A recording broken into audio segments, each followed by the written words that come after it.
Street Fighter V and Street Fighter VI both have their own unique roster, mechanics, stages, story, game modes, and more. How do they stack up against one another, and what are the main differences? Let's get into it. Take it one step at a time.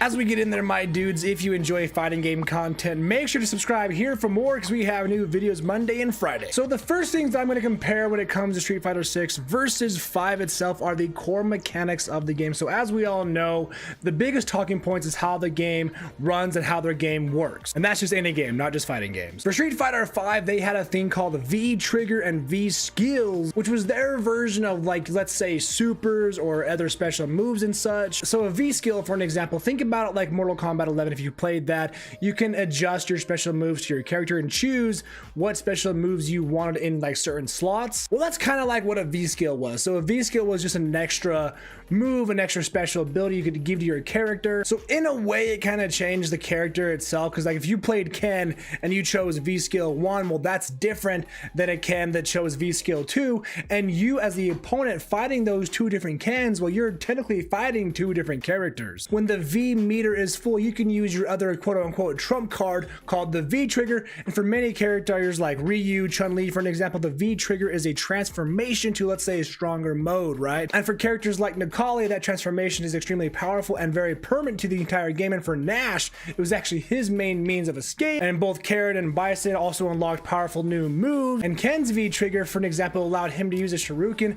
without taking a big risk on it, and so on. So what are the comparisons to Street Fighter 6? How did they do their quote-unquote V trigger? Well, they don't. They did still keep their supers and their enhanced specials separate. So for their supers, they have what's called super arts this time, and they have 3 levels to it. The super art bar actually just grows as the game goes on, as the fight goes on, and as you get to level 1, you can use your super art 1 and so on. So if you waited till just a bit later in the game, chances are you probably have access to your super art 3, which is a very powerful super, does a ton of damage. But if you wanted to use it earlier on in the fight, you could use your super art 1, or of course your super art 2, which is also different for every single character. And Street Fighter really tried hard to innovate itself, and I think it did a great job. And what they did, they added a thing called their drive system. So instead of having V skills for every single character, they just introduced the drive system, which is 6 bars that can be used for a plethora of things, such as enhancing your special moves, making them stronger. You can do a new mechanic called drive impact, where you gain armor and go through opponents' attacks, hitting them,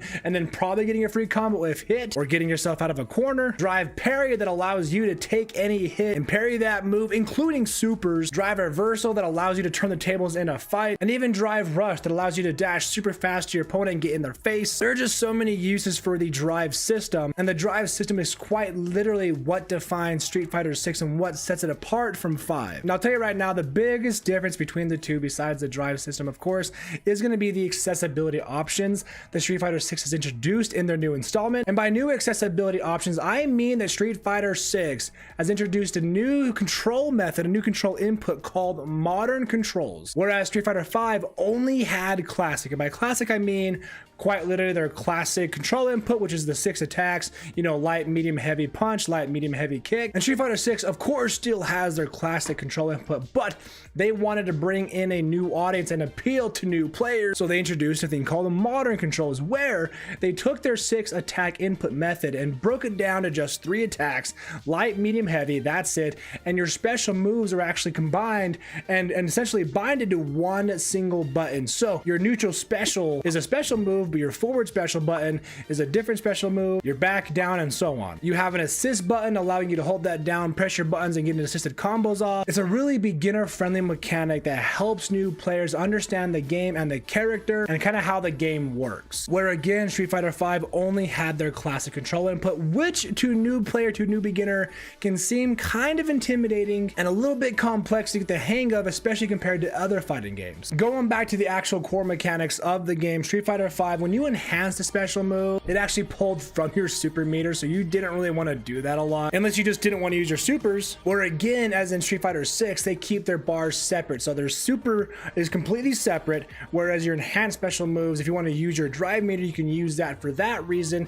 and not risk taking down your super bar meter. And again, there's 3 levels to the supers in Street Fighter 6, which is pretty cool because you can find a couple useful scenarios for every single super for every single character. So if you like Ken's Super Art 1 for an example, and you found a lot of useful situations, and they happen quite often, you might use the Super Art 1 way more often than 2 and 3, or vice versa. Let's say you hate the Super Art 1, but you really dig Super Art 2, you'll probably hang tight until you have enough meter to use the Super Art 2. Not only that, but I think that a huge difference between Street Fighter 6 and 5 is 6 actually has a new mode called World Tour, which we just can't ignore. World Tour is massive. It's called World Tour because you're literally going to explore the world of Street Fighter 6. You're going to create your own character, which, by the way, their creative fighter, their create your own character mode is so far in depth. You can go absolutely chaotic. You can go crazy. You can do whatever you want. I've created Mario. I've created Ganondorf. I've created myself. It has been a blast just creating any character that you want to,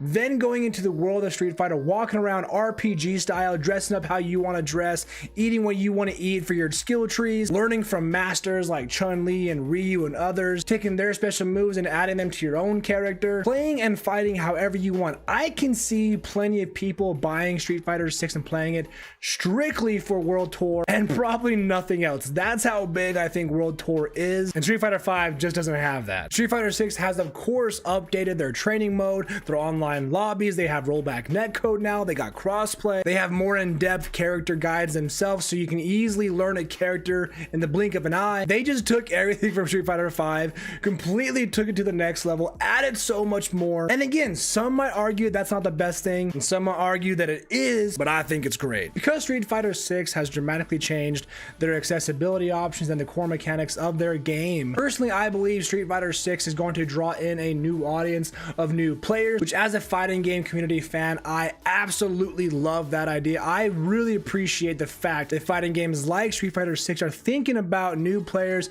and bringing in a new audience rather than just keeping the one they have, which again is great, but in any gaming community, who doesn't want more players? Whatever it is you enjoy, whether it be racing games, RPGs, fighting games, you always want more players. You always want more people in your community to talk to go up against, whatever. I'm not going to sit here and tell you what game I think is better. I think they're both great in their own way. I think some people will enjoy 5 more than they do 6, but I do think personally that far more people will enjoy 6 more than they do 5, but that's just me. Let me know down below, what do you think of the comparison between Street Fighter 5 and 6? Which one do you like better and why? Let me know down below. In your fighting game journey, make sure to take it one step at a time, and I will see you in the next one.